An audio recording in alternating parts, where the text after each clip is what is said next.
नमस्कार, मैं हूं चरण सिंह राजपूत और आप देख रहे हैं फाइट फॉर राइट।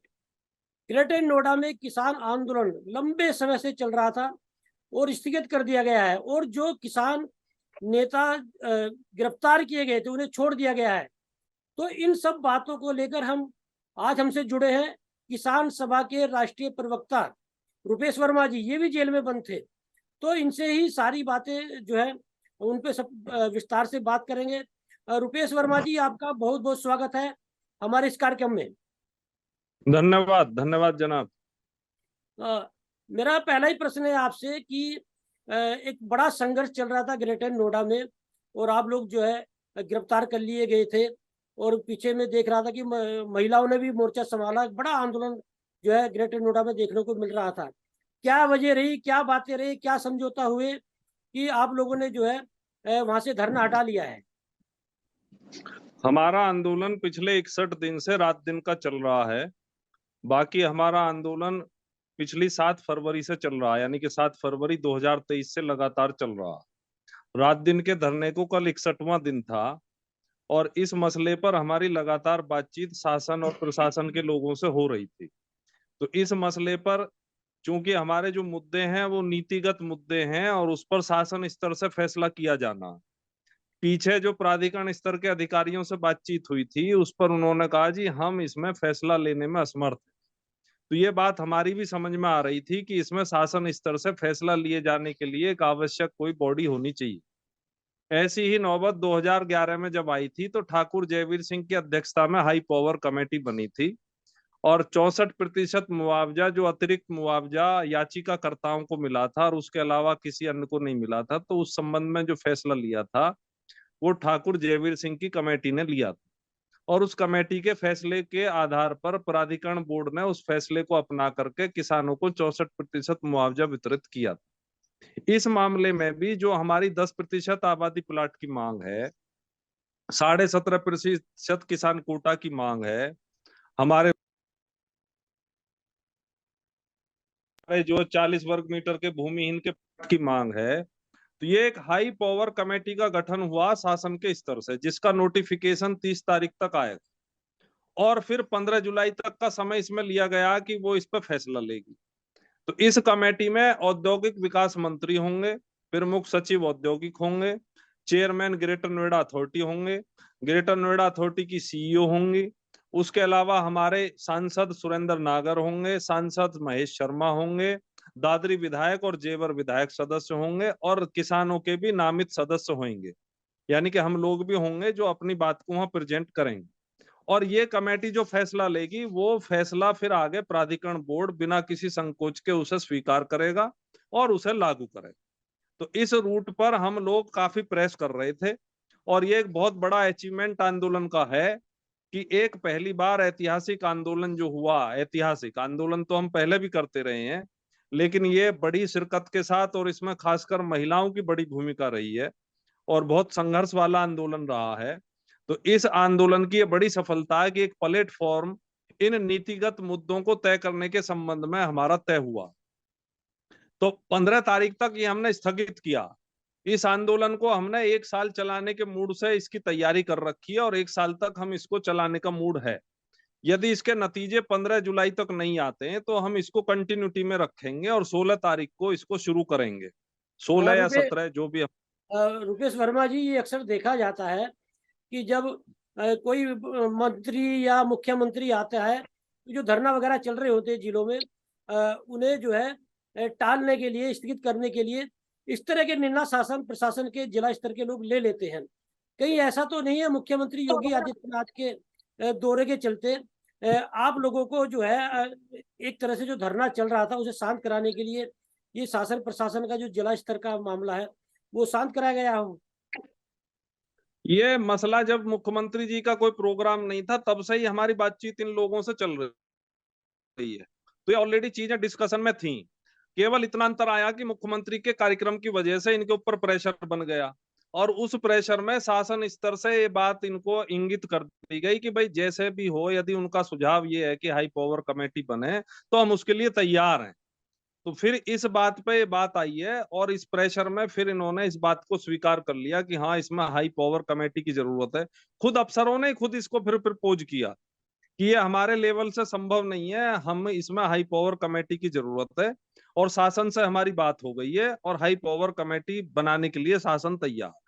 तो ये ड्राफ्ट पे ही बात चल रही है, पिछले आप ये समझो कि 8 दिन से इसके ड्राफ्ट पे हमारी लगातार बात चल रही है।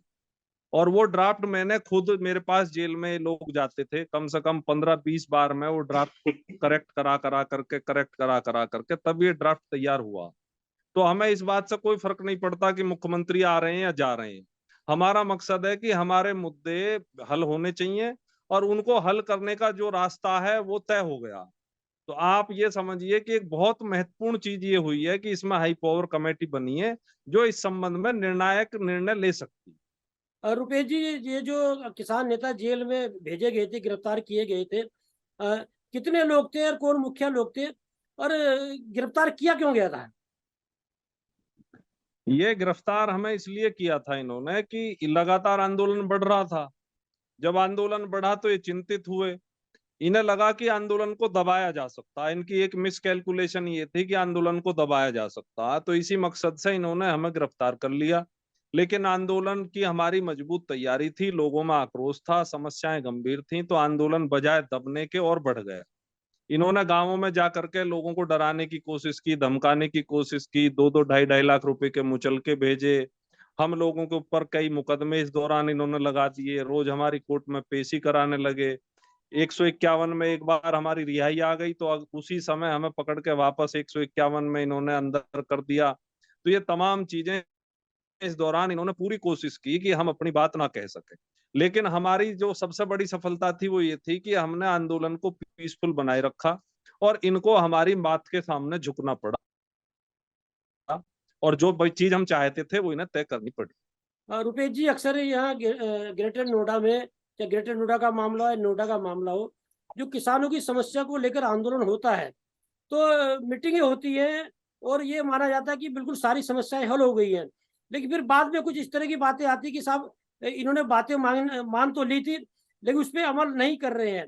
और नोएडा में जो आंदोलन लंबे समय से चलते रहे, और आपका आंदोलन तो बहुत लंबा ये चला है, तो ये क्या कारण होते हैं कि यहाँ के जो प्राधिकरण के अधिकारी हैं, ये शासन के जो दूसरे अधिकारी हैं, वो किसानों की बातें मान तो लेते हैं लेकिन अमल नहीं करते, या किसानों की समस्याएं यहाँ पर हल नहीं हो पा रही?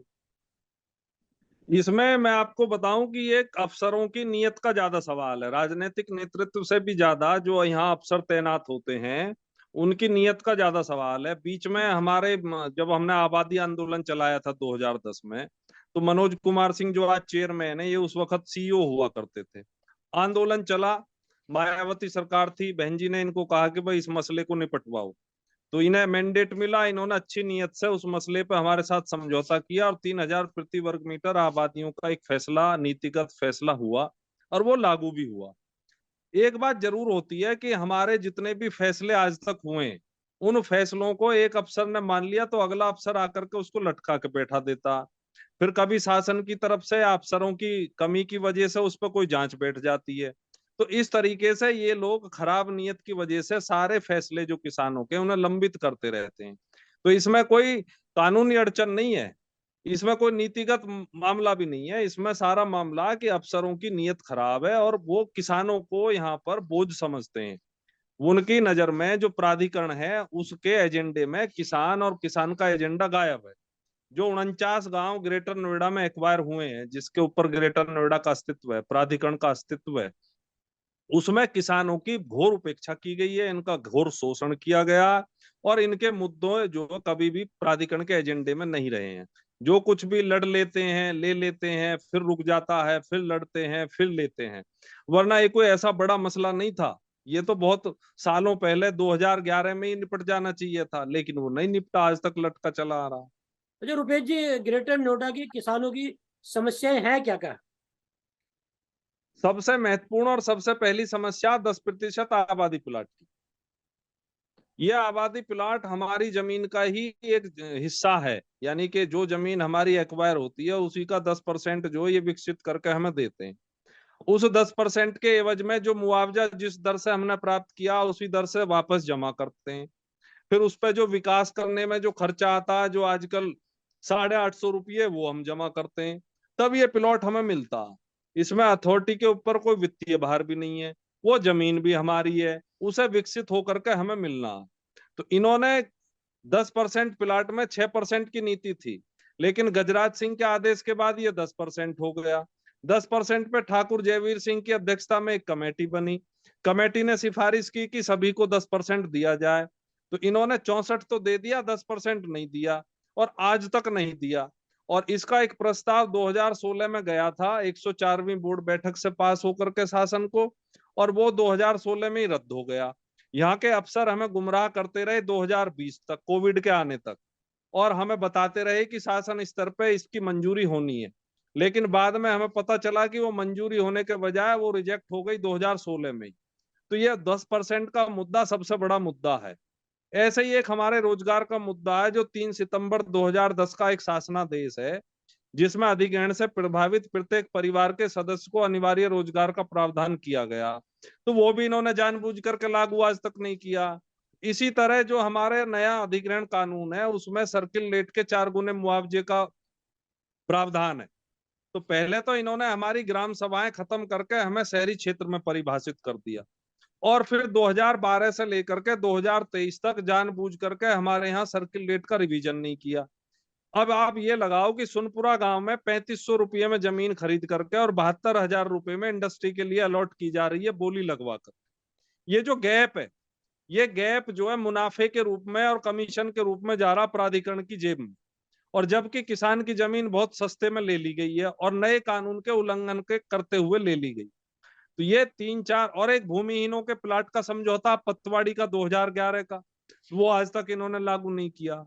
ये तमाम चीजें पहले से सेटल्ड हैं, लेकिन इन सेटल्ड चीजों को जानबूझकर लागू नहीं किया गया। तो अब ये फिर से, क्योंकि प्राधिकरण तो ये मान चुका था कि ये मुद्दे मर चुके हैं, ये मुद्दे हम लोगों ने बड़ी मेहनत करके संघर्ष करके वापस से इनको निकाल करके लाए हैं, और इनको लागू कराने की मांग हम कर रहे हैं। और इसमें एक महत्वपूर्ण मील का पत्थर या कहो पड़ाव ये हासिल हुआ है कि इस पर एक निर्णायक निर्णय लेने के लिए एक हाई पावर कमेटी का गठन हो गया है। रुपेश जी, ये जो आपका जिला है गौतम बुद्ध नगर, ये बड़ा क्रांतिकारी जिला माना जाता है, और संघर्ष जो है, चाहे वो 58-57 का स्वतंत्रता संग्राम रहा हो, किसान आंदोलन रहे हो, एक बड़ा आंदोलन यहाँ पर देखने को मिला है, और महेंद्र भाटी के नाम से तो ये जिला जाना जाता रहा है। लेकिन इस बीच में आप खुद ही बोल रहे हैं कि 2011 से समस्या है, और उससे पहले भी समस्याएं हैं। बसपा की भी सरकार रही, सपा की भी सरकार रही, आज भारतीय जनता पार्टी की भी सरकार